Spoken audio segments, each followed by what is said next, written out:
I'm just waiting for Paul Van Sumeren to sit down.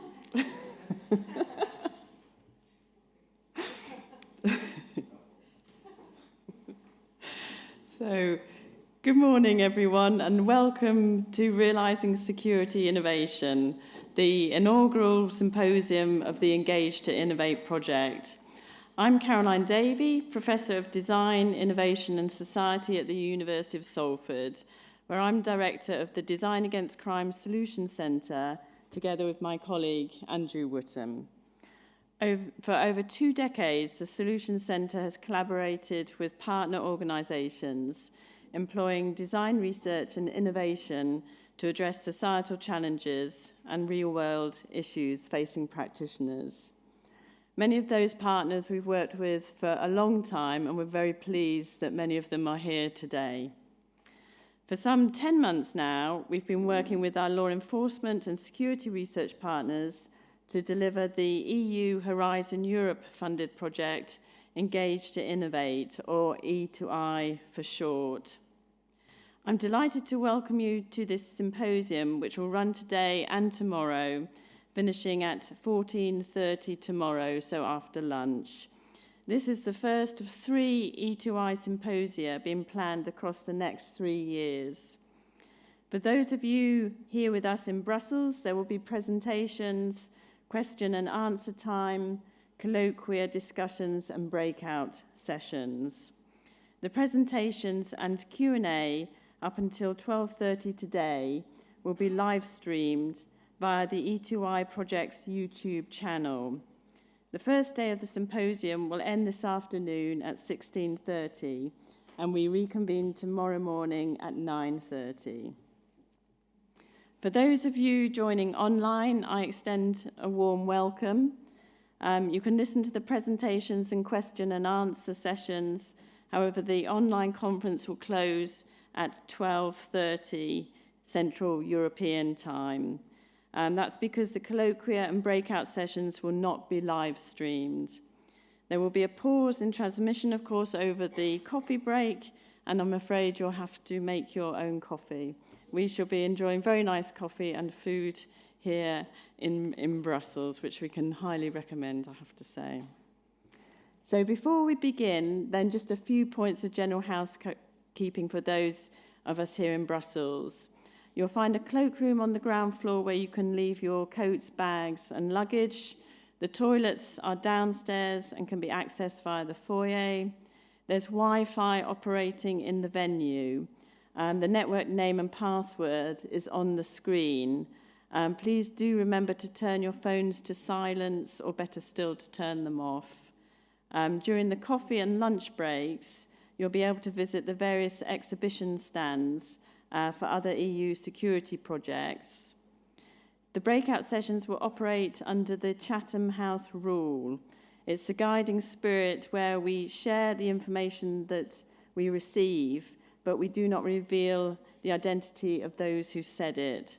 So the rule is then that we are free to use the information received, but neither the identity nor the affiliation of the speakers nor that of any other participant may be revealed. So I hope that's okay for everybody today.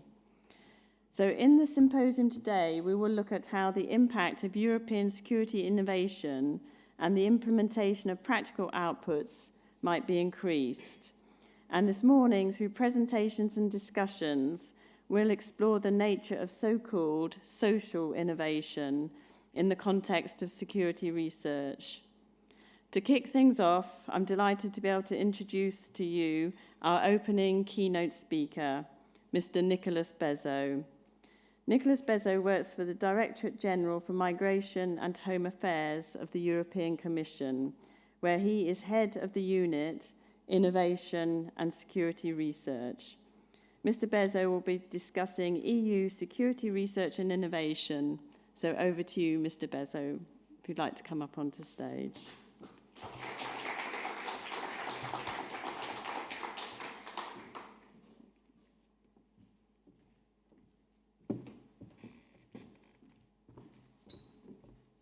Thank you, Caroline. Thank you, Andrew. Well, good morning, everyone. Thank you. It's a great pleasure to be invited today in this symposium with such a title, Realizing Security Innovation and Powerful, Impactful Security R&I Outputs. And so this is really at the core of what we try to do in the European Commission in the Innovation Security Research Unit. It's at the core, making sure that EU-funded security research has an impact. We try to have an impact on policy, either in policy development or policy implementation, or we try to have a market impact, an impact on practitioners, bringing them tools that or technologies that then they will be able to use.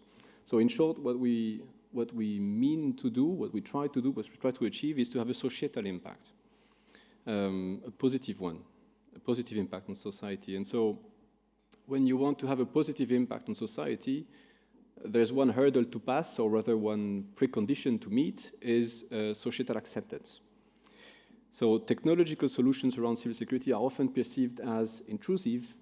Intrusive means to intensify surveillance and control in a top-down approach.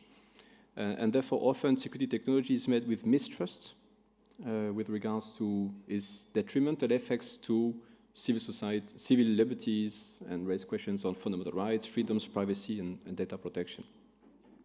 At the same time, we believe that technology can and should be applied to increase societal resilience, to raise citizens' awareness, and facilitate exchanges of information among citizens in, for instance, crises, disasters, or pandemics. So it is therefore fundamental for us to promote innovative solutions that foster societal acceptance of outputs of EU security research innovation.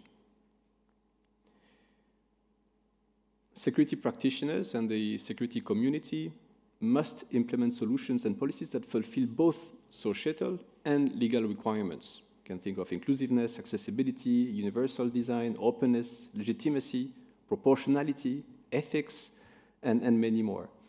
And that requires that security practitioners have a broader understanding of the concepts of security and of the opportunities offered by technology. It goes beyond the mere response to security challenges. Security practitioners and citizens must be provided with technical solutions that are transparent, privacy-sensitive, open source, friendly, and easy to use in order for them to have an impact. For these reasons, the Commission is strongly supporting and promoting projects that examine and proposes methodologies that allow the genuine participation of citizens, including vulnerable groups and people with disabilities, projects that really look at social innovation. Social innovations that increase the security perception can be manifold. They can be very practical. The scope of application is potentially very wide. We'll have a few examples. I mean, apps that help citizens to prevent, detect, and respond, or communicate with first responders, access to real-time information about what the adequate responses should be. So there are many potential applications in the security area. What we want to achieve is that citizens have, they should have, and we hope they can have, an active role in the co-creation and ensuring that there's an added practical value of the tools we develop. So the need is clear. We know we have to do it, and how do we do it is the next question. So this is why in the work program Horizon Europe 21-22, in Cluster 3, one objective was to support proposals that, by adopting a people-centered approach, would examine how social innovations related to security are organized, how they work, how and why they are adopted or rejected, to look at their direct and indirect benefits and costs, including vulnerability assessments, how they sustain, how they interface with other security actors, and how these interactions are established.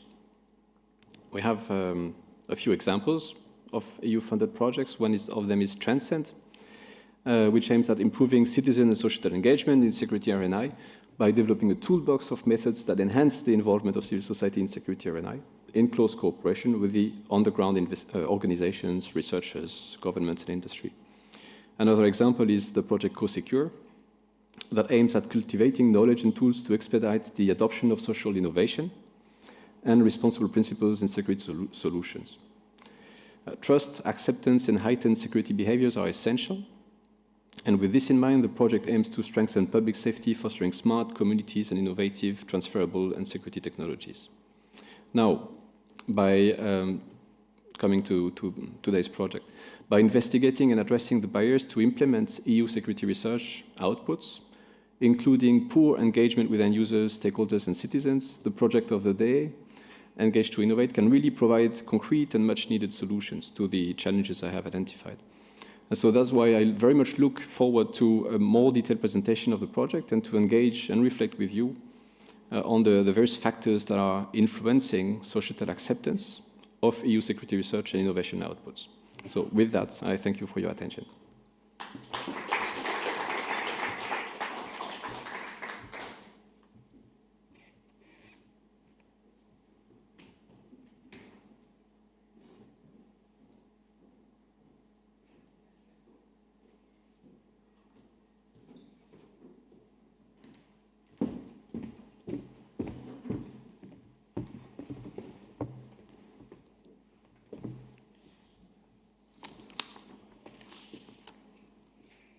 So thank you very much, Mr. Bessot, for that insight into EU security research.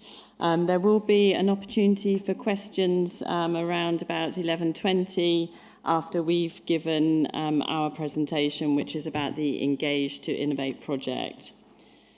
So I'm very pleased to welcome Andrew Wootton, who is Professor of Human-Centered Design Innovation, and we are directors of the DesignLab Institute, whose mission is to harness transdisciplinary, human-centered design research to tackle complex societal challenges. Today, we will focus on our latest work in security research and innovation, the core focus of our Design Against Crime Solution Centre, where we are working in partnership to research and reframe security challenges, create human-centered solutions, and generate significant real-world impacts. Over the past 2 decades, the Solutions Centre has led and delivered a range of different national and international projects in which we use human-centered design research to understand and innovate around complex security issues. Obviously, we'd like to talk to you today about one of those projects which is very close to our heart, and that is Engage2innovate. So the underlying problem that E2I addresses is a fundamental one. The EU Security Research Programme continues to fund research and innovation projects on a range of security topics. However, despite significant investment with, for example, the Civil Security for Society cluster in Horizon Europe, some 1.6 billion euros, the take-up and implementation of outputs of security research and innovation actions is disappointingly limited. A number of studies have explored this issue. One project interviewed project coordinators who you might think would over-report the impact of their projects, but found that some 20% of projects suggested that their outputs would be taken up or impact in some way. So that's only 20%. Another recent report from the RAND Corporation revealed that there does not even exist a centralized database source for tracking the take-up of security research projects. This shortcoming is often characterized as being due to issues of user acceptance. This infers that the fault lies with those on the receiving end of security inventions. However, this can be understood in a different way.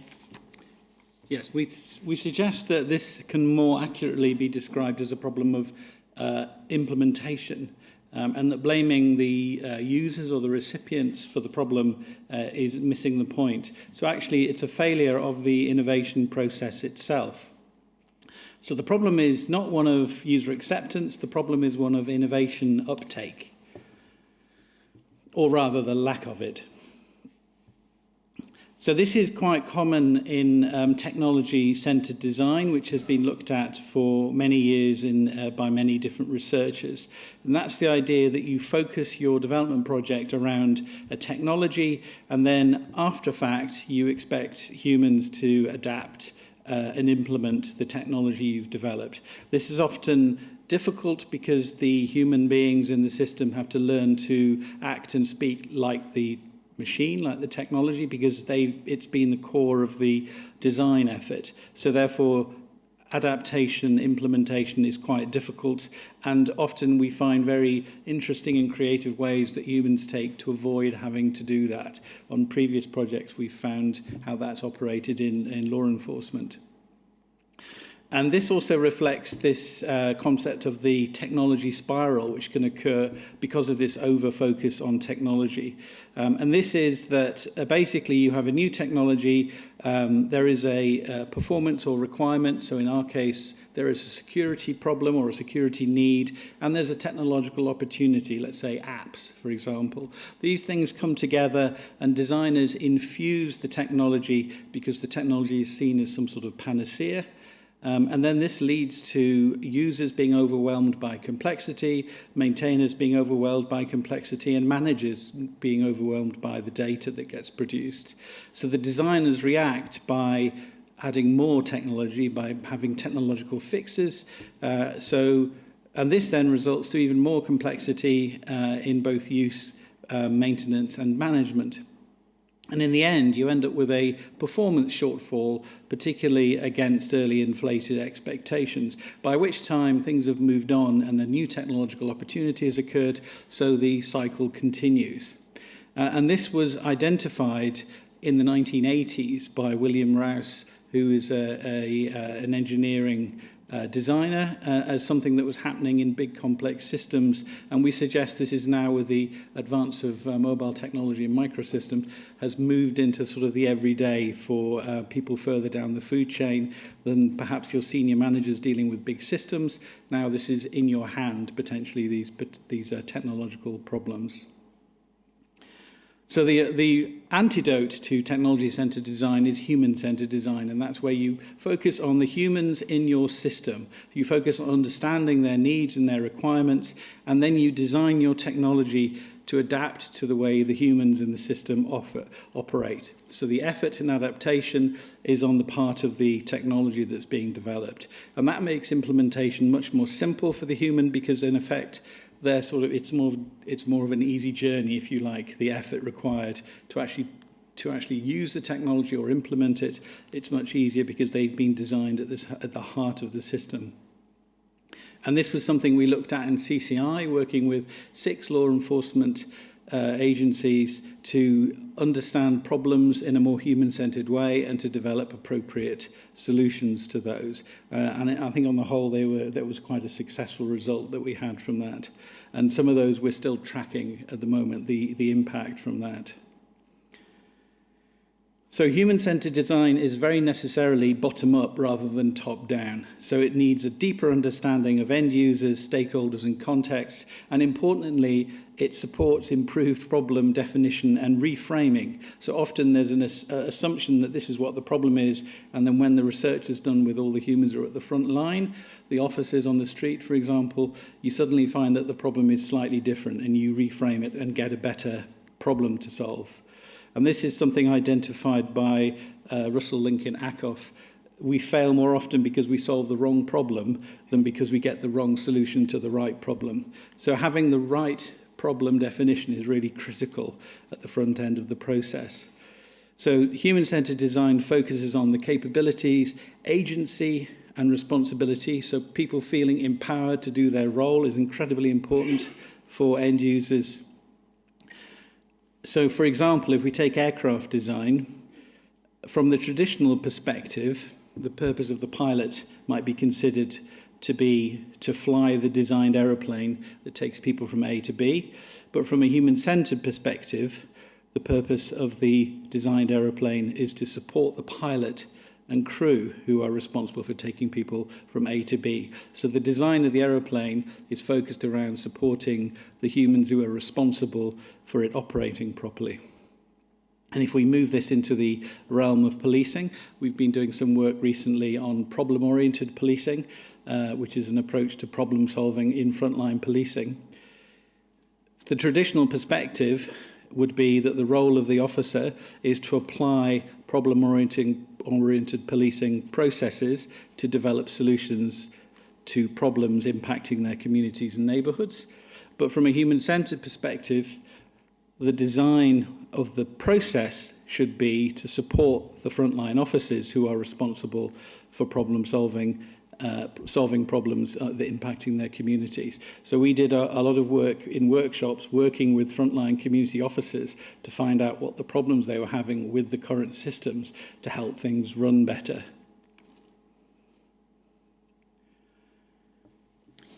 So the EU has endeavoured to improve the uptake of EU security research projects and has been doing this for some time, since at least around 2016.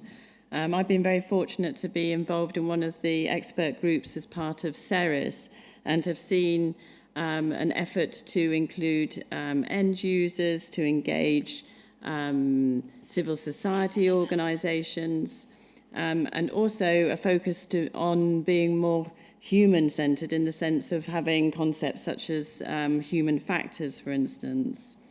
So in 2022, the European Commission publicised a Strengthening Security Research and Innovation call, which was entitled Social Innovations as Enablers of Security Solutions and Increased Security Perceptions. The call referred to a number of approaches that should be adopted to improve implementation, and these included end user and citizen engagement, responsible research and innovation, and of course what we will be discussing today, social innovation. The human-centred approach is reflected in how E2I is being delivered. We are today and tomorrow, we're going to be having breakout sessions. Oh, sorry, it's you. Okay, sorry. Yeah, so the starting point for the E2I project is that we are attempting to reflect the essential nature of innovation. And we find that often what happens is that innovation becomes confused with invention, the idea of just making a new thing, which of course is not the case. Innovation is not just invention. Innovation requires invention is a novel idea of how to do something, but innovation is carrying it out in practice. So innovation is actually invention plus implementation. So if something is not being implemented, then it's not really an innovation, it's just an invention. So for true innovation to take place, Joseph Schumpeter, who was the sort of grandfather of innovation theory, stated some time ago that innovation is the market introduction of a technical or organizational novelty, not just its invention. So if the security research, if we're going to have a security research and innovation program, then this concept of real innovation needs to be taken on board. So we are clear that developing a security technology, that does require invention. And this is the realm of research, and many EU projects do this. They develop new technologies. But if your goal is to develop a security innovation, then that requires implementation. And this is where we would suggest that this is the realm of design, because design is all about implementing things, not just coming up with ideas. And we would specifically say it's the role of human-centered design, because human-centered design is focused very much on innovation, but it's also very end-user-centered, which, as Caroline said, is one of the main goals that's outlined in the call. So this means human-centered design would give us, as an approach, a better acceptance rate, if you need to call it acceptance, or at least a better implementation rate of developed outputs. And it builds on, the E2I builds on the success of the CCI project, where we adopted a human-centered design process to deliver the entire project. So this is a triple diamond model that was developed by us working with the Design Council in 2012, I believe. And this The different stages we have here are discover, define, which is a cycle of divergent and convergent thinking. So discover, doing the research, define, actually coming up with what the problem is, so that you have a brief that clearly describes what the problem you're trying to solve is. Then develop and deliver, which is where you're then developing ways in which that brief might be fulfilled, different ways of coming up with a solution, deciding and prototyping to pick one and deliver that. And then importantly, after you have your designed outcome, deployment and digest, where you launch the idea or the solution, and digest, where over time it becomes implemented, it becomes used, it has impact. And over that period, there's the potential for it to reveal another opportunity that could then come around and start a new cycle off. So we adopted this process for CCI to develop these solutions with our 6 LEA partners. And what we're doing is we're learning from the decades of research into the management of design, new product development, and service innovation. And this research that's been done offers strategies for improving implementation of the EU security innovation outcomes and improving the success rates. There is a lot already written that's empirical, and this is how the commercial world operates. And out of this comes a number of key success factors. So, for example, the Product Development and Managers Association, which is PDMA, which is an international organization of professionals and companies that develop new products and services. There was a comparative performance assessment. There's a number of these studies done, but the example here is in 2012. 453 companies give very detailed information about their work on developing new products, and it compares the best performing companies, about 25% of them, to what they call the rest, which is about 75%. And the best firms are significantly more successful than the rest. So the best firms, more than 82% of new products introduced in the last 5 years were successful, compared with the rest, where you have around 50%, 52% of successful product, which means half of the products that they developed weren't successful when they went to market. 82% for the best were. We look at that, compare that to the research that we just saw about the EU security research. We're operating around 20%. You can see there's a great potential just to take the best practice that we already know from this area of innovation development and implement that in the security research area. And this work, by doing this research comparison, they've actually developed a number of practices that lead to higher performance. So here's a few of them. Having a systematic, well-executed development process, having well-executed front-end activities, what they call the front end of development, doing the homework well. So understanding the problem, understanding the end users, understanding all the stakeholders involved in the system that you're designing for, understanding constraints and requirements well, so you don't get to the end of the development and suddenly realize there's a good reason why this won't work. Having what they call the voice of the customer built in. So for us, it would be the voice of the end user built in. And this requires effort to be expended, researching and understanding needs. And this is where some of the less successful companies believe that they can steal a march by rushing into development before they fully know the end user needs, and is often where that costs them greatly at the end of their development. So it requires an initial focus to be less on the technology, the how, and more on the use, the why, and the users, the who. And we suggest human-centered design is a great vehicle for doing this. So most recent work, this is from this year, presents a model for innovation, suggesting for an organization there are a number of factors that relate to success in innovation, as well as having the right culture and climate within the organization. To have a successful innovation strategy, you just need to be doing two things. You need to be doing the right innovation, which of course harks back to Russell Lincoln-Ackoff and his thing about problem definition and problem framing. And then you need to be doing innovation right, which then harks back to having a process that supports effective innovation. And by doing that, you will then much more likely have a successful innovation outcome. When we think of this in the context of EU security innovation, we would have to say that in some cases it's not always clear that the right innovation is being focused on in terms of doing the right innovation. And in terms of doing the innovation right, we know there's very difficult to gather data on how these projects are being delivered in terms of processes followed. So the E2I approach draws on this research from the design management and new product development, and we are championing a shift from a focus on security inventions, which we think there is a lot of, to one on true security innovation, which requires more meaningful engagement with end users, citizens and other stakeholders in EU security research and innovation actions. We had will remain anonymous LEA representative said to us, please no more apps. Was one of the requests that came from the front line. Often we hear people talk about apps as being the next big thing because it's obviously very visual. So again, from the bottom up, it's please no more.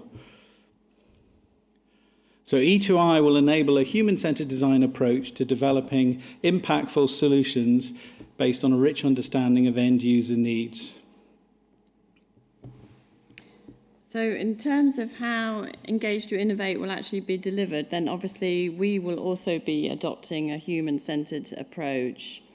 For those of you who are here tomorrow in Brussels in person, then you'll be able to take part in one of our design labs. We found that these design labs work very well in terms of engaging end users, problem framing, and also developing solutions, and we did that very successfully through our Cutting Crime Impact project, which developed tools for 6 law enforcement agency partners. What we also did is that, and we will do in Engage2innovate, is to make sure that design concepts and solutions are prototyped with end users and key stakeholders, and that is something that we'll be doing at our symposia later on in the project. So there will be more symposia like this, and those will be an opportunity for us to prototype E2I outputs. The focus of E2I is on developing meaningful outputs that meets the needs and operational context of end users, be they security practitioners, researchers, or policymakers. E2I also encourages creative exploration of problems and solutions. E2I encourages security research projects to move beyond traditional solutions and technologies, such as apps, drones, and cameras. In so doing, E2I can address some of the criticisms levelled at European security research and innovation. And so this is one of the things that has been talked about, is that there is a focus on drones and cameras. Sometimes these solutions are called toys for the boys. And this is an article that was in The Conversation, which raised that issue. So the project then will develop and also demonstrate the E2I Research and Innovation Toolbox, which will be prototyped and demonstrated with our LEA partners. This is an artist impression, not to scale. So our partners who are demonstrating it are here today, and they are the Landeskriminalamt in Lower Saxony in Germany, and also Greater Manchester Police in the UK. So what does this mean then in terms of the outputs that will be produced for Engage2innovate? So the goal of the whole project is to strengthen EU security research and innovation through collaborative research, design, delivery and demonstration of this toolbox, which supports effective innovation and enables more successful implementation of EU security outputs. So the vision for security research is not toys for researchers, it's not toys for the technologists, it's certainly not toys for the boys, but solutions for end users and their operational contexts. Thank you very much. So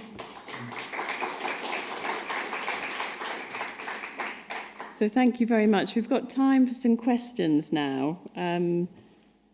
Bessot, would you like to come back up on stage, or would you prefer to have a We have got a There's a microphone. Perhaps that might be easier. Does anybody have any questions?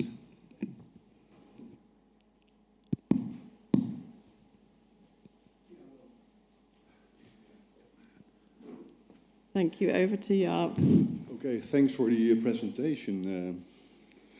Overwhelmingly, almost. I was also involved in the Cutting Crime Impact project, which, in my opinion, was quite successful. So my question is, how can you learn from the, in my opinion, positive experiences related to the E2I project? Because you don't have to invent the wheel all over again. So that's my main question. How can you learn from those experiences? Thank you. Yes, we are very much building on what we learned from Cutting Crime Impact. What we're also doing, because one of the things that we notice is that projects tend to come to an end and then people move on to new projects. And so as a result of that, they might not actually know what is happening with the outputs that they've produced in a particular project. In the UK, what we have is something called the Research Excellence Framework. And we then write case studies which talk about then the impact of the research that we do. From an EU perspective, that's actually quite a benefit, because it means that we are motivated and resourced and think about the longer term impact of the solutions that come out of our projects. And so as a result of that, what we will be doing is following up with our partners. The advantage we do have is that some of the partners we've worked with for many years, and therefore it makes it easier for us to have the open sorts of conversations that you need in order to track then impact. So we will be tracking the impact to further learn about what tools were taken up and where some issues might be employed, might have emerged. So that's some of the things that we're going to be doing. Did you want to add anything? Yeah, just to say that in terms of what this toolbox will look like from E2I, it's not going to be something just for LEAs to use or just for academics like us to use, because it will also contain potential policy recommendations for the way that the security program is run, or the way that Cordis works, or the way that there perhaps should be a follow-up on impact. I mean, there is no incentive currently to keep a website going at the end of a project. We've found numerous projects that we've looked at that finished a couple of years ago and have vanished. And so there's no real collective memory. So when Caroline talked about the Research Excellence Framework, that's enforced on all universities in the UK by the government as a way of them assessing whether they are spending their money well on research. And on the basis of what universities are ranked, they then get a certain amount of funding. So suddenly there's a benefit for universities to make sure that we track our impact, and we're all now hassled daily by people in the university telling us about we need to be tracking the impact of this. But what that does is it changes your focus. And I think that in a way, sometimes some of these security projects are sort of churning. You find a lot of projects that are almost doing the same thing, perhaps sometimes, and you think there'll be a better way of having a collective memory for the whole sector to keep moving forward collectively, and to be able to then do something like the PDMA's tracking of what makes a successful project, what are the factors, because they will be different than there, because they're very commercially driven. But in the security sector, there may be better ways of operating that we could learn from each other. And then a simple tweak to the way, I mean, already we had the tweak where end users were added as a requirement, and that was incredibly useful to enforce that. And I think that's made a lot of projects much stronger. But there may be other things that could be tweaked in the way that the funding operates. Or the way it's assessed, so that's the sort of thing that we could look at in this toolbox as well. And will be some of the things that we talk about at future symposia that we'll sort of brainstorm and prototype some ideas. Perhaps I'd like to move over to Mr. Bessot, because he might well have something to say about how easy he finds it to keep keep a track of how the projects are being implemented after they've come to an end?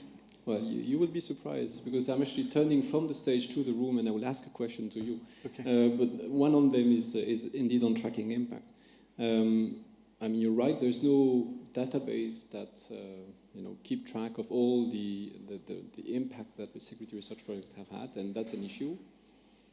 But it's not that easy. It's not like setting up a website. Of course, many of the projects that we found were not the exclusive source of financing, and we also not the project does not correspond necessarily to the entire product that is being developed. We sometimes build on we found building blocks to a wider project, and sometimes even companies they or some consortium partners, they don't follow the follow-up steps of their project. So seems easy like this, but it's actually quite a challenge, and it could suck considerable resources to actually try to identify which led to what. I mean, it's not one-to-one. So that's probably one issue you will face.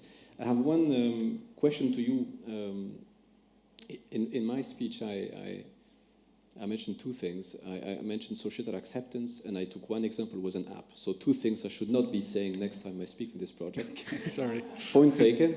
Even though I do think that societal acceptance can be relating to what you talked about in terms of implementation. Societal acceptance by the practitioners, in a way, trying to bridge the gap between the two. But so you say, you affirm quite strongly that there's no impact, or very limited impact, or very limited uptake of the research project. But you equally say that there's no database tracking this impact. And so I challenge the assumption. Are you sure there's no uptake? Because I saw your reference to the 20% of the project that expect or have seen take-up. But many times, an uptake in a policy document, you will not see, there will not be a footnote referring to project, because when you draft policy documents, you don't refer to projects. I mean, for very trivial reasons, sometimes it's space limits in terms of page numbers. I mean, that's where we are. So, but it doesn't mean that the project have not influenced the thinking. And in many cases it has. But there's no tracking, there's no number, there's not a tag on that. So that's one difficulty, measuring uptake. We are having studies looking at this, looking at the hurdles. But so my question is, how will you track impact in that context? The second question I have is, well, I partially know the answer, but I just want you to say that, how will you ensure the sustainability of your toolbox? So to whom are you giving the toolbox, and what are the measures to make sure that this is just not one more project with no impact? Thank you. Thank you. Yes, just to go back to the statement about project outputs not being taken up, that wasn't what we said. That's what was said in a study which was commissioned by the European Commission. And we're very much aware that the way in which uptake is often measured is actually quite narrow. So the focus might be on patents, for instance. And I think one of the difficulty is because people are thinking the whole time around a technology, then they also find it more difficult to conceptualize or think about in a more practical way actual uptake of different sorts of outputs, and that is an issue. One of the things that we did in CCI is that we clearly identify end users, we have clear objectives, and those objectives are specific to the organisation that is using a particular tool. We developed web portals so that other people can see the tools and they can download them. They can see the accompanying policy briefs that go with that. So it's very easy for someone to see what was produced out of CCI. And what we will then do is that we will then track the use of something within an organisation. So Greater Manchester Police is here, for instance, and they developed something called GMP Community Connect. We know that that has been implemented in the sense it's been integrated into internal processes. And what we will have to do then is to see how many times was it used, what percentage of the workforce used it. So the tracking, to be honest, has to be quite specific to whatever it was that was produced. And it is quite a detailed process, but as Andrew says, we are motivated to do it by the system that operates in the UK. Yeah, there are sort of structural motivations to some of these things that are helpful in this situation. And in terms of how, you talked about the sustainability. What we are, in a way, when I showed you the diagram of the process, E2I is at that front. We're at the discover phase. So we're having conversations today and tomorrow about how we might do these things and start to sort of bounce ideas around. And when we talk about sustainability, this is something that we obviously need to focus on, and is something that we will get advice on from the community. So this is part of the purpose of us having this engagement process. Caroline talked about our 3 symposia, and we'll be running some other interaction things. So that's what we hope to do. But as of today, we aren't clear, but we know that that's a requirement. So that is something we're going to focus on. Sorry. Thank you. Some more questions. Thank you. Actually, it's not a question, it's a comment, just to contribute a little bit to the discussion. So my name is Natalia Miolato, I'm the project officer responsible for this project. And when we speak about sustainability, and we speak about what happens with research results, we speak about ownership. And I would like to remind you that we don't own your research results. Yeah, so when we speak about keeping the deliverables, it's always a question, what is it for and who is responsible for that and who owns it? What happens to that? And this is why the main guiding principle for our work is open science. Because at the end of the day, the owner is the public.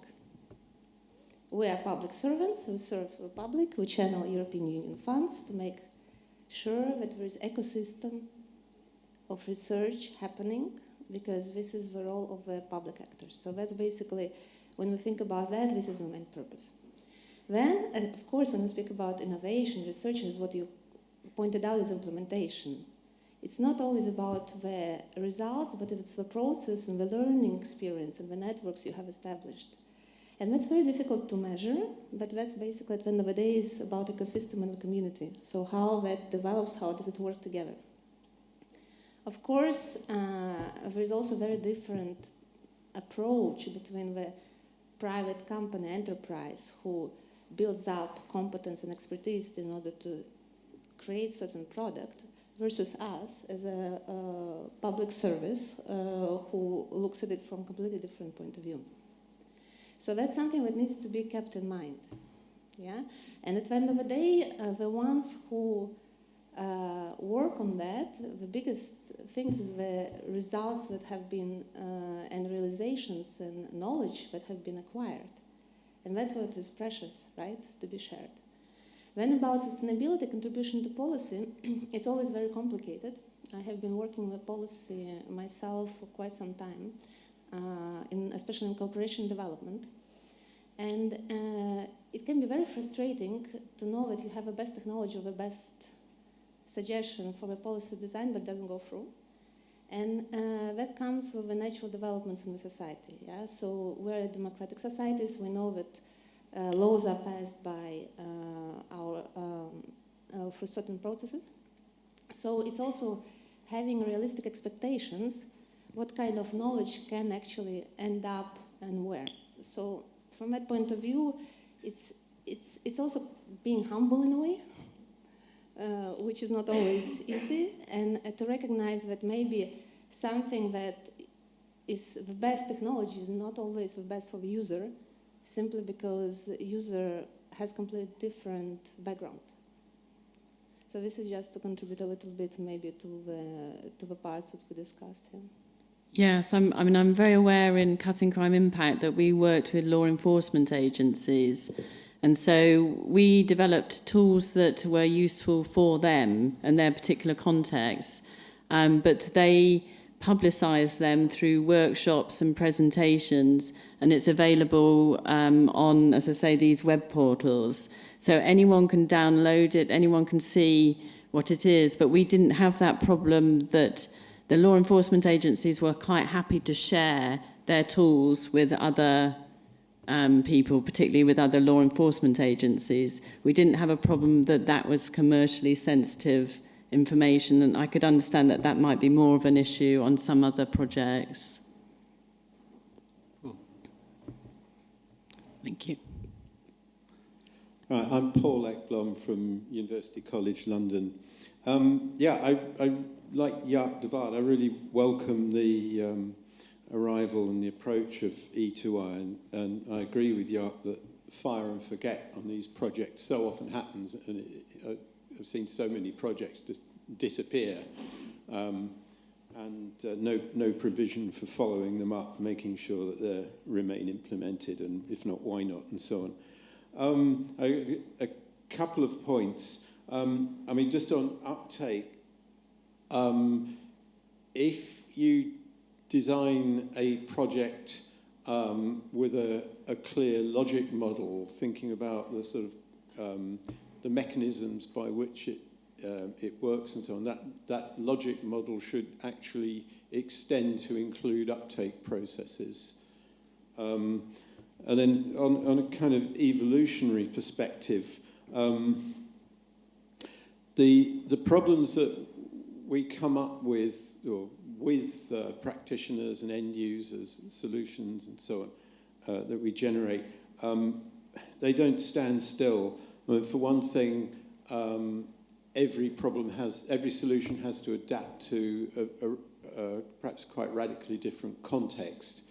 And even if we've got a supply of designers, then they can't handle all contexts themselves. The end users have to adapt to the context. And of course, there are plenty of future changes coming up. We don't know what technologies or new business models or whatever, or climate influences around the corner that existing solutions may no longer work with. So I think part of the whole implementation process is actually not just to deliver or co-deliver good design products to practitioners and end users, but to school them in the design process and the design way of thinking themselves, so that they can adjust and adapt the solutions locally. However good centralized designers and design guides might be, some of the design has to be done at the user interface. Thank you, Paul. Yes, we're actually working on another EU project called Icarus at the moment, working with local authorities as opposed to LEAs directly. And part of that work we've been doing there is to codify the solutions in such a way that they are transferable, because then people know why it is like it is, so they can redesign it to fit their context. And that was an extra piece of work that was quite difficult to explain to people who didn't understand that that's how design works. So the danger is if we publish this tool, somebody else thinks, oh, I can just implement it, I'll just drop that bit because that's not important for us, and not realize they're dropping a significant part of the way the tool actually works. And so to actually sort of codify the elements within the tools and how they relate to each other and how they might be adapted to fit your particular context means you're sort of building in this transferability, or, as you say, change because the problem's shifted or the MO has changed and something. So I think that, again, is part of the process of designing it to be implemented. And this is where it moves it away from research. I think this is calling it research and innovation looks sort of simple, but research and innovation are two very different things. Innovation involves research, but it's perfectly valid to have just a research project that does fundamental research in an area, produces a body of knowledge that then can be picked up by other projects and built on. And I think the R&I title, the I is sometimes sort of drops off mentally from people's view of it. And so they do lots of interesting research and they develop something, but then it's not implemented effectively.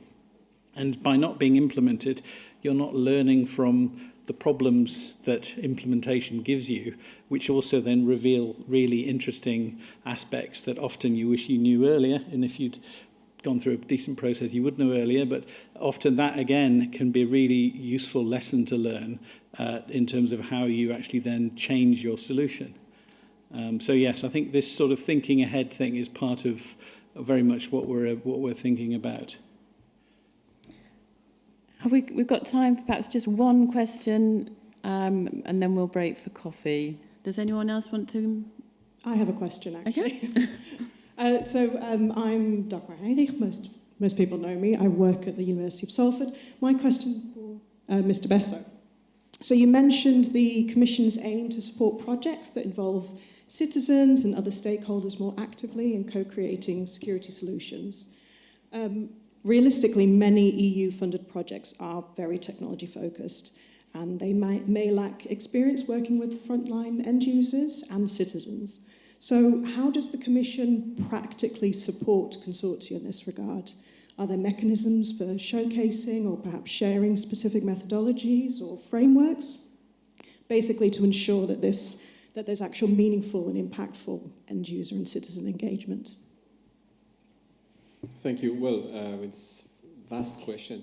So we do various things. The first level of action is actually to have in the work program projects that are supposed to work on these issues. That's one reason why we're here today, and I think that's really something that we're looking forward. Then we do a bit more than that. There is a trend to move the project from just being purely technology focused to having a wider approach to the security challenges. You see that also in the way we draft topics in the work program. We have more projects looking at involving citizens organizations, citizens representatives, local approach as well, be closer to the citizens, not only to the authorities. So this is something that you see more and more in the work program.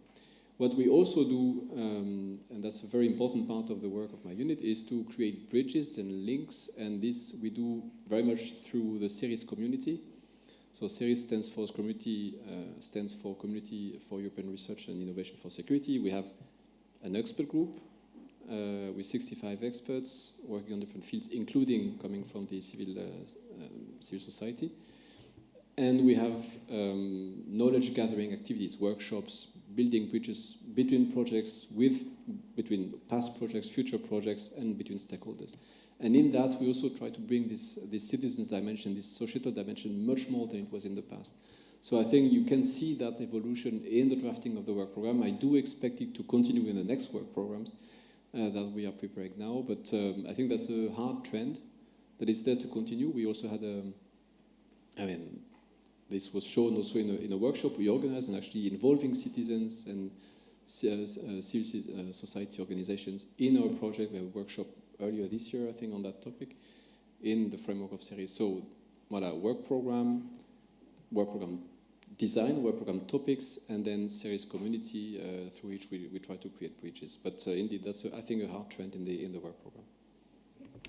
Can I just add to the question, just because in a lot of cases it can be quite tokenistic, kind of involving citizens or end users at the end of projects. So do the projects perhaps get any practical support during their life cycle? Although they obviously do their proposal, they react to these work programs. Ultimately, they might just simply have less experience in doing it practically. I mean, what we do not intervene during the lifetime of the project. This is we follow them, we work with REA, we also make sure that the project delivers on what is expected, but we do not lead the project, we do not contribute to the project, it's the project responsibility. So the main leverage is in the drafting of the project, conception of the topic is what we have to work on. Now,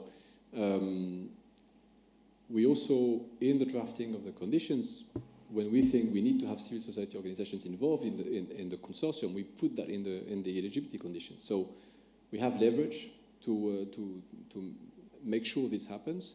But then that's a grant, it's the responsibility of the project, and we have limited intervention in the conduct of the project itself. Thank you. So thank you very much. I'd particularly like to thank Mr. Bessot for coming here today. Obviously, with his very busy schedule, we very much appreciate the fact that he's supporting Engage2innovate. I'd also like to say that we really welcome the opportunity that our project officer comes and we meet her in person, because obviously a lot of things have been done online these days, and it really is nice to meet face to face. So thank you, everybody. We're having a break now for coffee, and we will be closing also the live stream temporarily. So thank you very much.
Want to come up?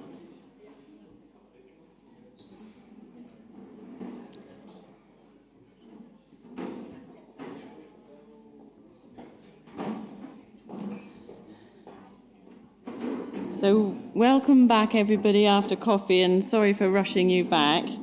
But I'm very pleased to introduce to you Dr. Dagmar Heinrich from the University of Salford and Margot Molkenberg from Deutsche Präventionstag in Germany. Just to say that they've finished their big conference that was held last week, so we're very grateful that they've, even though they must be very exhausted, they are here with us today. And Dagmar and Margot are going to be talking about unpacking social innovation, promise versus practice. So over to you both. Thank you. Thank you, Caroline. Right, good morning, everyone. So today we will further explore the topic of social innovation, focusing specifically on the promise versus the practice of social innovation within the context of European security, R&I. Our discussion will include a timeline of social innovation in the EU, an exploration of different definitions and understanding of social innovation, its integration into European security research, and finally, its potential benefits and practical utility. So let's begin by examining the evolution of approaches in European security research aimed at enhancing the uptake of security solutions. Over the past 2 decades, social innovation has been increasingly incorporated into the entire European research programme. In the early 2000s, the concept of social innovation started to gain momentum as the EU recognised the need for innovative solutions to address complex societal challenges. This shift emphasised collaborative and inclusive approaches to problem solving. Between 2007 and 2013, under the 7th Framework Programme, the EU made concerted efforts to integrate social innovation within its research agenda. While the focus was primarily on technological innovation, the groundwork for broader social innovation initiatives were laid. In 2009, the Lisbon Strategy included social innovation as a key component for achieving sustainable growth and social cohesion in Europe. The Europe 2020 strategy, published in 2010, highlighted social innovation as essential for smart, sustainable, and inclusive growth. EU-funded projects, such as the European Social Innovation Competition, were launched to stimulate innovative solutions to social issues. Additionally, the 2010 This is European Social Innovation report showcased and recognised European social innovators and their success stories, strengthening the potential for social innovation across Europe. Between 2014 and 2020, Horizon 2020 significantly expanded the scope of social innovation. This period saw a substantial increase in funding and support for projects combining social sciences and humanities with technological development to address societal challenges. The funding emphasised collaboration across the quadruple helix model involving government, industry, academia, and civil society. Initiatives like opening up science to society and the EU Open Science Policy, actively promoted by the European Commission towards the end of this period, underscored the importance of citizen participation in these efforts. Beginning in 2021, and now running until 2027, Horizon Europe continues to build on these efforts. With dedicated funding for social innovation projects, the programme emphasises tackling societal challenges, including security, public health, sustainability and digital transformation, through innovative and inclusive approaches. The EU's commitment to leveraging social innovation as a vital tool in tackling complex societal challenges, particularly in the domain of security research, is exemplified by these evolving approaches.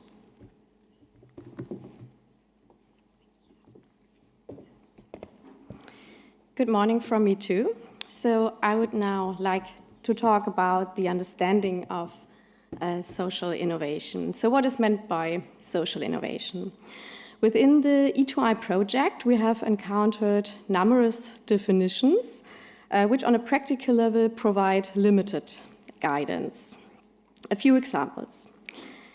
Social innovation is defined by Fields et al. As a novel solution to a social problem that is more effective, efficient, sustainable, or just than existing tools or existing solutions, while Albury and Mulligan describe it as developing new ideas to tackle social problems or meet social needs. This is further simplified in the 2010 report commissioned by the European Commission called This is European Social Innovation. Social innovation is about new ideas that work to address pressing unmet needs. We simply describe it as innovations that are both social in their ends and in their means. Social innovations are new ideas that simultaneously meet social needs and create new social relationships or collaborations. This mirrors the explanation in a 2011 report published by the European Commission Bureau of European Policy Advisors, Empowering People Driving Change. And it defines social innovations as solutions that enhance society's capacity to act by creating new social relationships and collaborations. And finally, the current Horizon Europe program guide highlights the hopes pinned to social innovation in terms of practical impact. Moreover, embedding social innovation into the scope of a topic enhances the chances of uptake of the results of the project by involving intended users from the beginning of the project to listen to them, understand their needs, and benefit from their knowledge and creativity. Therefore, it increases the delivery of the outcomes and impact expected from the project. So our safety and security is social aim. Improving safety and security are goals integral to citizens' quality of life and definitely key aspects of sustainability. And therefore, security research and innovation efforts can be considered within the concept of social innovation. However, focusing exclusively on societal good as a defining characteristic may make it difficult to identify what isn't social innovation. It is necessary to define social innovation as more than merely an ambition or endpoint. We therefore suggest that social innovation describes not just a project outcome, but also the process by which the outcome has or is achieved.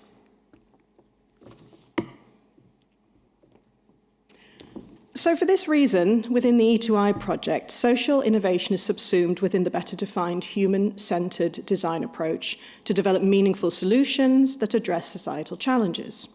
This involves the research, design, development, and implementation of novel ideas, strategies, and solutions that effectively address societal issues.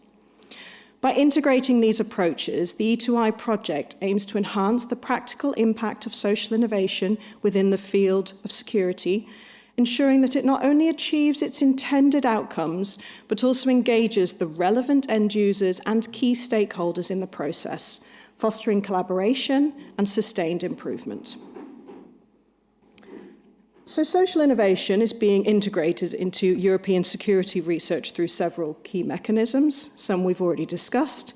So besides specific reports on social innovation, there are also analyses on the impact and uptake of security research, such as the 2023 RAND report, and publications on associated concepts such as responsible research and innovation. The Commission supports initiatives such as networking events to allow organisations across Europe to learn from each other. Regular events, such as those organised by CEST and often held here at the Bouche-à-Oreille, provide valuable platforms for collaboration and knowledge sharing. And the European Social Innovation Competition is held annually to raise awareness of the people and projects making an impact in social innovation. And finally, Specific calls are published explicitly addressing social innovation. For instance, the 2022 Horizon Strengthening Research and Innovation call, entitled Social Innovation as Enablers of Security Solutions and Increased Security Perception, led to projects like E2I and CoSecure. This follows efforts to better engage end users and civil society organizations within security R&I projects. This push for end user engagement is often woven into a number of specific funding calls. So a notable example from 2017 is the FCT call, which required the inclusion of 5 law enforcement agencies in the consortium, ensuring that projects considered the needs of end users throughout its life cycle, so from project design and planning through to project delivery and the final results, avoiding end user engagements as only a gadget demonstration at the end.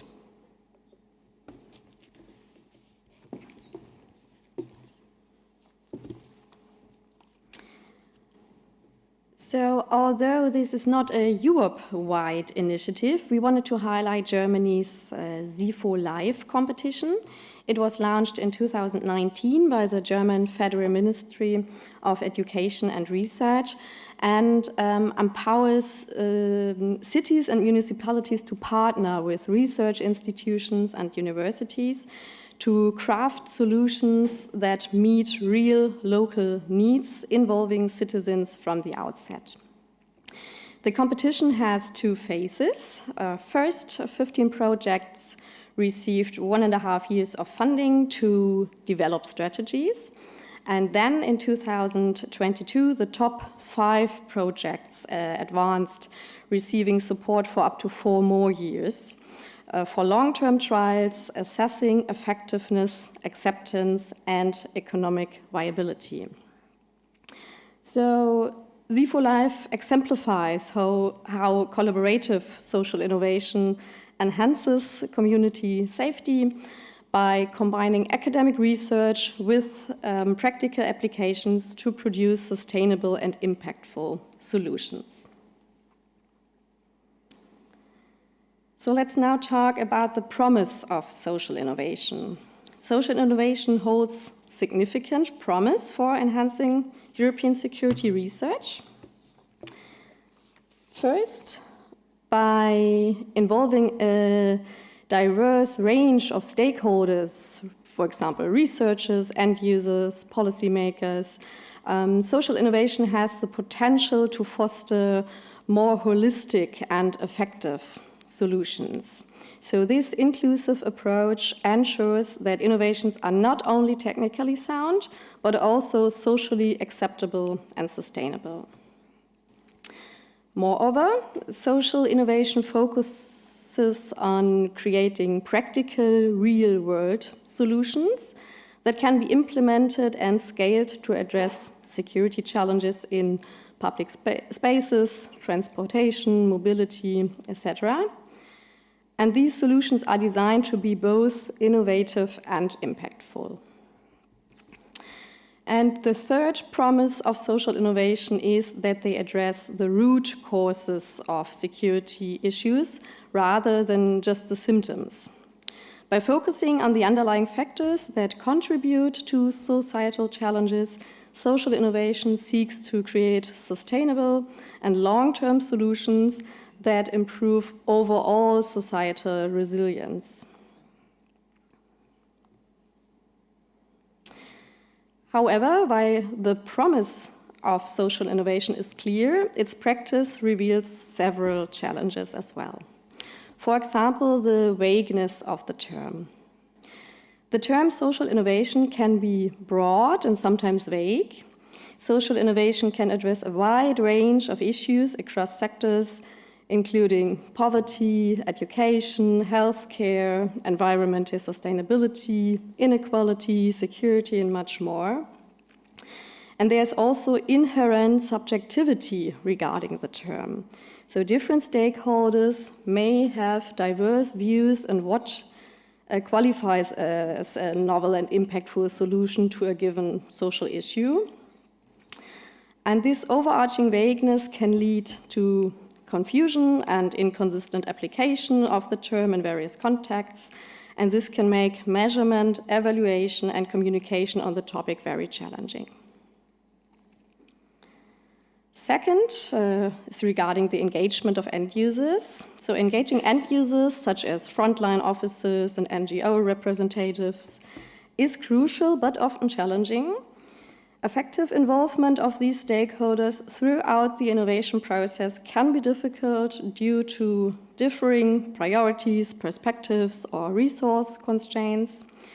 And there's also a distinct lack of practical tools to support this collaboration provided to projects.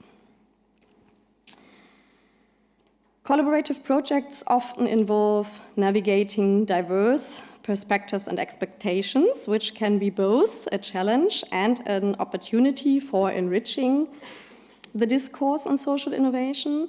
So balancing the input and needs of various stakeholders requires careful coordination and communication. And the next challenge is about implementation challenges we already heard of. So there's sometimes a gap between the design and implementation of social innovations. Projects may struggle to transition from novel ideas to practical applications that are adopted and sustained in real-world settings. So ensuring that innovations are effectively implemented and scaled requires ongoing support and resources. The challenges don't end there. Measurement and impact. Assessing the impact of social innovation projects can be very difficult. Clear metrics and accountability mechanisms are needed to evaluate both the scientific and the practical outcomes of these projects. Without robust evaluation frameworks, it is challenging to determine the true effectiveness and value of these social innovations. Political framing. The political framing of social innovation as primarily a tool for community engagement can actually oversimplify its goals and methods. Social innovation is not just about community-led initiatives, but it involves integrating expertise from multiple levels. It is essential to recognize the contributions of both experts and community members in the innovation process. And finally, a potential danger of using the term social innovation is so-called social washing. Similar to greenwashing, this refers to a marketing strategy where companies or political players feign or even overemphasize their social responsibility in order to improve their own image or open up new markets without genuinely addressing social problems. This can lead to the improper use of the term social innovation and result in superficial or symbolic solutions to real societal problems. So in conclusion, while the concept of social innovation offers immense potential addressing complex security challenges in Europe, it still presents several practical challenges that need to be overcome. By fostering inclusivity, collaboration, and practical solutions, and addressing root causes, social innovation has the potential to significantly enhance the effectiveness of security research. However, a clear definition, a practical, well-thought-out process, effective end-user engagement methods, and robust impact assessment mechanisms are crucial for realizing its full potential. And this is where you come in. So we will soon be handing over to Dr. Anke Schröder and Sarina Freund from the Landeskriminalamt Niedersachsen, who will take you on a journey of social innovation in German security research and practice. And after that, we look forward to your questions and the discussions on the reality of social innovation in the context of European security research. Thank you.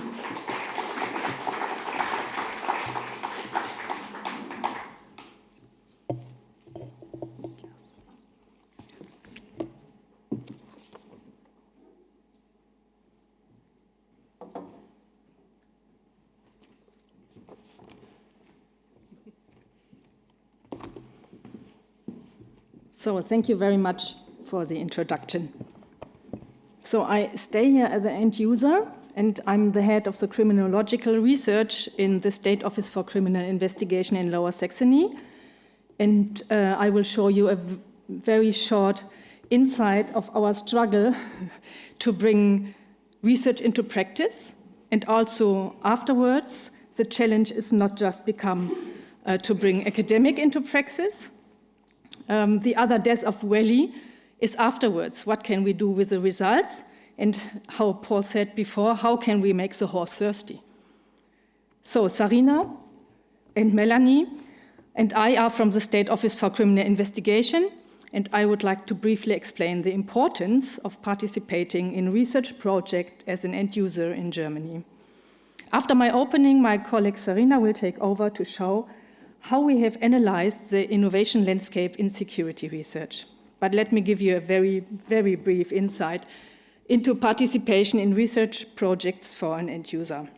I myself was in the Scientific Program Committee for Civil Security Research for the Federal Ministry of Research and Education for 2 years, so I got an overview of the importance of social innovation. The participation of end users is mandatory in various German funding research programs. The end users are diverse. Next to the technical assistance organizations, the Red Cross, and the critical infrastructure, the police is involved. In the German programs for civil security research, which are mainly advertised by the Federal Ministry of Education and Research, the participation of end users is high, but the number of participants are much lower in the European level. In order to change this situation, the Federal Ministry had been supporting future applicants in European security research, like the call Pathways to Innovation. The call for proposals states that European research projects enable innovations for civil security in Germany and Europe. However, the road to a successful research project is long and sometimes challenging. This is particularly true for applicants submitting their first European research proposal, as well as users in companies whose daily work does not include writing research proposals. In addition to experience, they often lack the tools to organize the process of consortium formation and proposals preparations effectively and efficiently.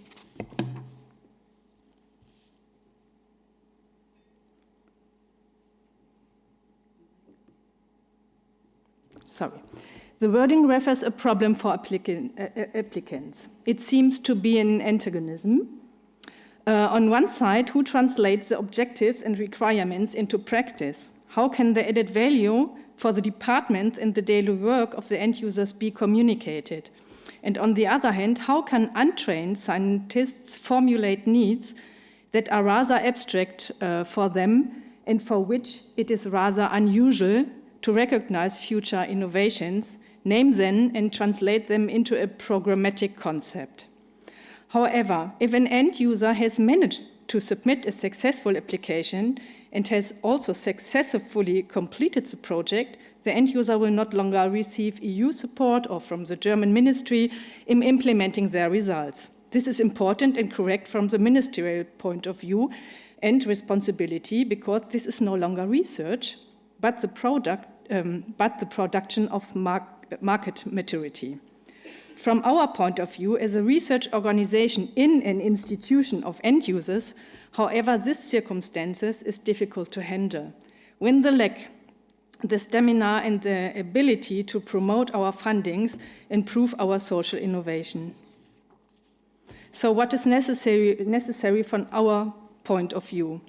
Our task is therefore to fill the gap and act as a translator for the contact of the tenders and for the individual area of the police. It convinces the political level of the added value and to find a solution for the implementation and stabilization of the results. At least is at the end it's not easy, because its human resources are not available for the social innovation, isn't enough formulated or very verifiable. Regulatory and political support is needed to implement good tools and approaches, and at the end to learn from best practice. We have therefore looked at other German projects to see where and how social innovation has been successfully implemented. And I'm happy to take over to my colleague Sarina. you.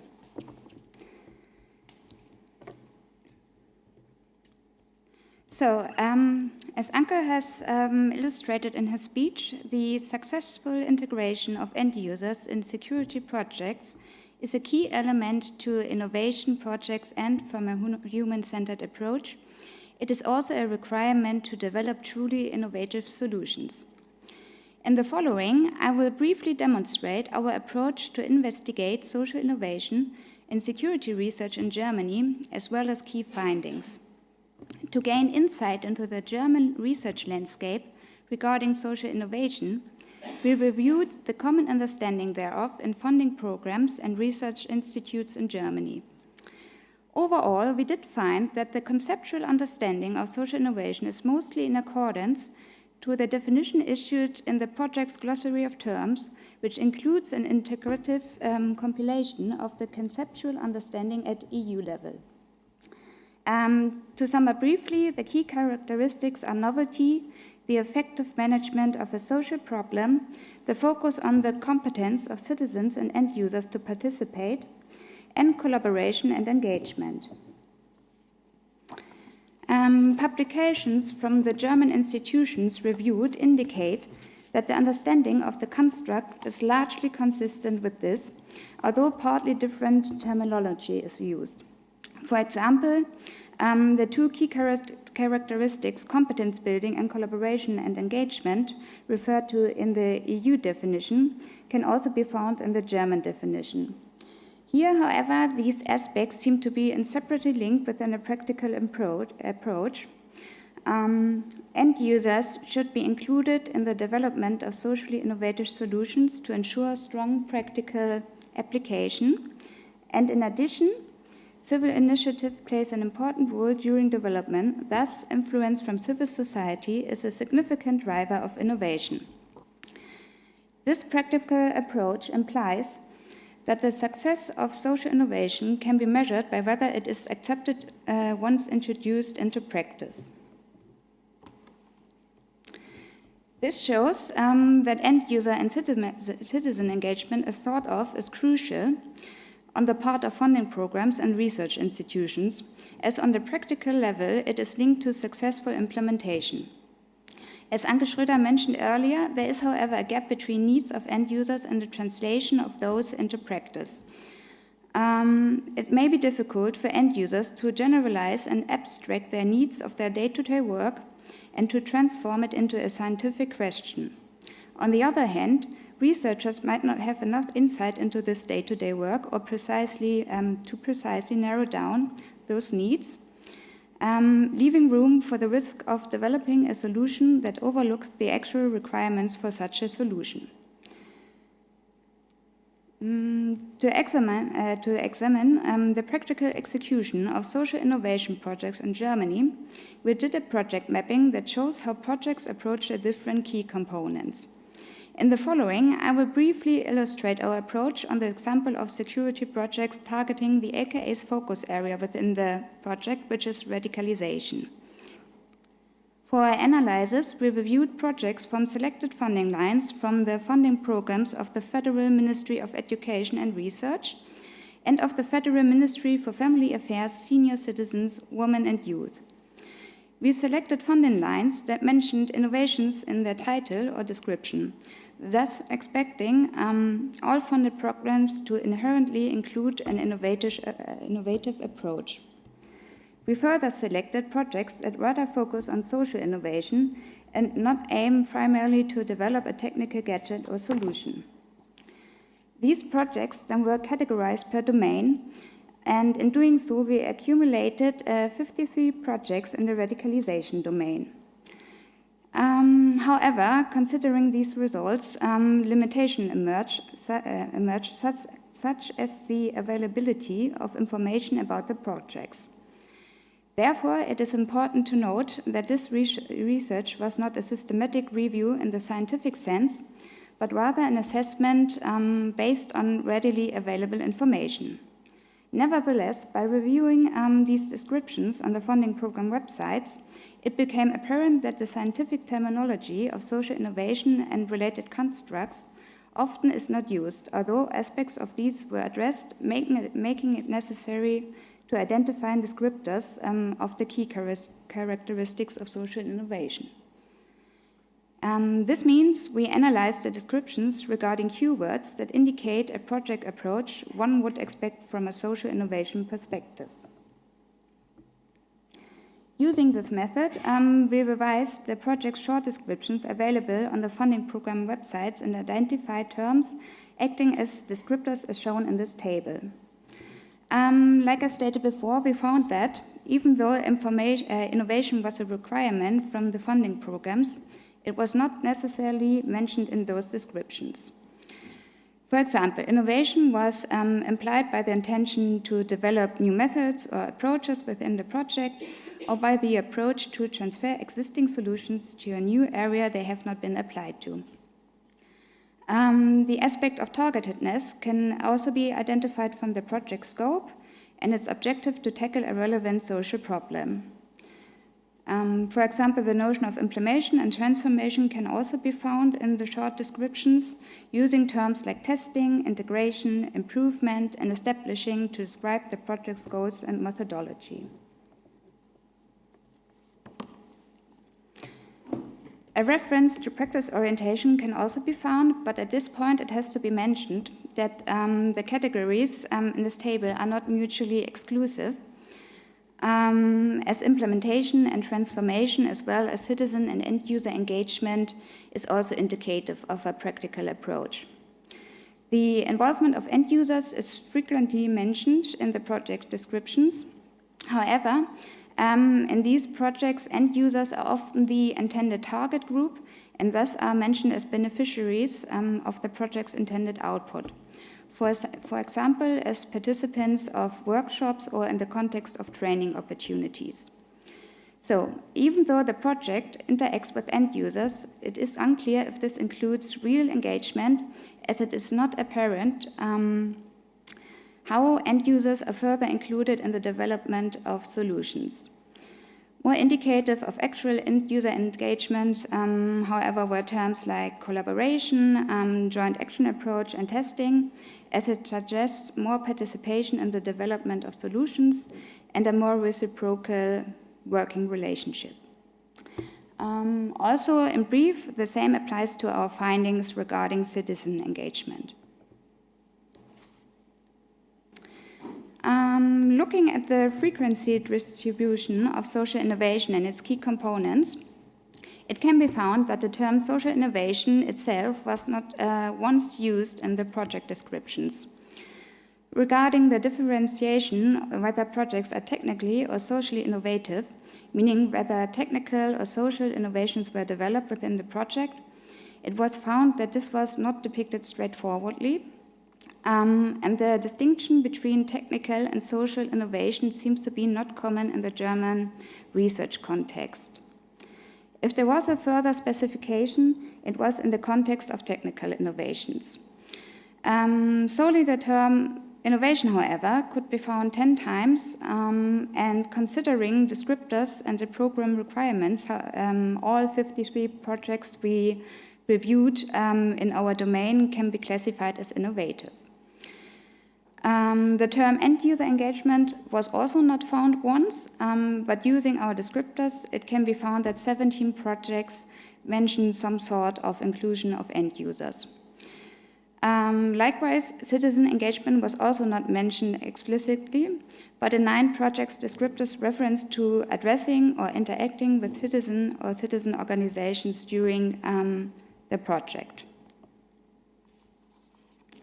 So, to sum up the findings of our mapping, to which degree civil society actors as well as end users are involved in the project process is often unclear. If involvement is mentioned, it is usually not evident from the project descriptions whether a top-down or a bottom-up approach was followed. Involvement through workshops often implies a top-down approach, and the mentioning of workshops or the likewise should therefore not be deemed to be enough evidence to indicate genuine engagement in the definitional sense of social innovation. These findings also indicate that the extent of involvement is mostly defined by research. Nevertheless, many projects mention in their short description mention testing in their short description, which indicates a more reciprocal practical approach to some degree. And also, almost all projects we reviewed aim to deliver a practical output.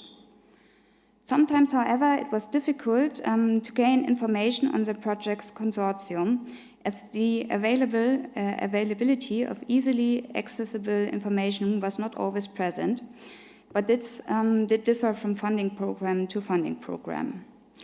To further investigate the integration of end users in social innovation projects in security research, it seems necessary to obtain more founded information on difficulties and limitations to the implementation of innovative solutions, as well as detailed insight into the project's methodology to assess the onset and extent of the integration. The project E2I intends to obtain this information inter alia through expert interviews and focus groups during the project. In doing so, we are hopeful to expose successful strategies on long-term implementation of innovative solutions and on how their continuity can be ensured even after the project has ended and close monitoring is no longer possible. This is especially important as the impact of social innovation often unfolds over time, and it can be difficult to predict precisely the effect on citizens and the uptake of solutions within the real environment. Further, this is crucial to the LKA as end users in order to gain a better understanding of the added value of innovative solutions for the citizens affected by them, as well as to improve communication approaches with citizens, and we are optimistic to achieve this with our consortium partners within our project. So far, that was our brief report. Thank you for your time and attention.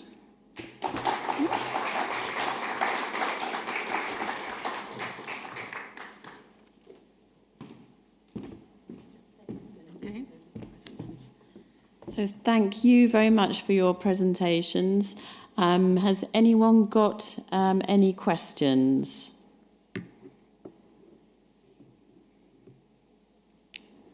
Thank you. What was it? Thank you. Over to Paul. It's rather a small point in response to Dagmar and Margot's presentation and more generally, but I think it's quite an important one. There seems to be an association that's being made between social innovation and root causes, root interventions, which presumably relate to sort of fairly deep things in society, like radicalization and children's upbringing and so on and so forth. I'd just like to make the point that even simple situational or physical design crime prevention interventions have a really strong social dimension. So the example I could give was we designed some hooks to put under tables in bars so people could hang their bags there to prevent the bags from being stolen. Now, simple physical intervention, but there was a strong social dimension. The bar company managers didn't like having them there because it reminded customers that there might be a crime problem. Some of the customers didn't know what they were for, why they should use them, and so on. And it was only in some social contexts, like in Barcelona, where the crime rate was really very, very high, that they were used, and bar staff encouraged their use, whereas in London, they just weren't used. So the main point, again, is just don't just stick to root social causes. All kinds of crime prevention intervention, situational, social, can benefit from the social innovation approach. Thank you very much. Has anyone else got any comments or questions that they'd like to add? No? Oh, yes, I have got another one. Thank you. Well, thank you very much. I think what I missed a little bit from this discussion is exactly what you covered so well in the first session, is focus on needs. Because everybody has certain need or interest, and there's a reason why we do it, right? So if we speak about end users, if we speak about public, what is the need? What is the driving reason to be engaged? Because if that need is not met, then there is a failure, and it wouldn't work. That's exactly what you covered before. So I think in this focus on social innovation, this is something that I was missing a little bit. And if you can give me some reflections on that, I would very much appreciate. Do you want to? Yeah, you can also. Or Dagmar, did you want to say something? Okay. Then just to say that I think you're actually highlighting a key issue in the sense that we've been involved in a project, the Icarus project, which adopted a social innovation approach. And actually what was lacking there was, at the beginning at least, was research to properly understand the needs and requirements. And I think that aspect is sometimes missing from the concept. Our aim here today was to present what is out there in terms of social innovation. And what we're going to be doing through some of the activities today is to delve into the concept of social innovation and to see how it works, not just obviously in relation to other social issues such as health, poverty, etc., but specifically in relation to security, research and innovation. So we have not fully defined social innovation at this stage.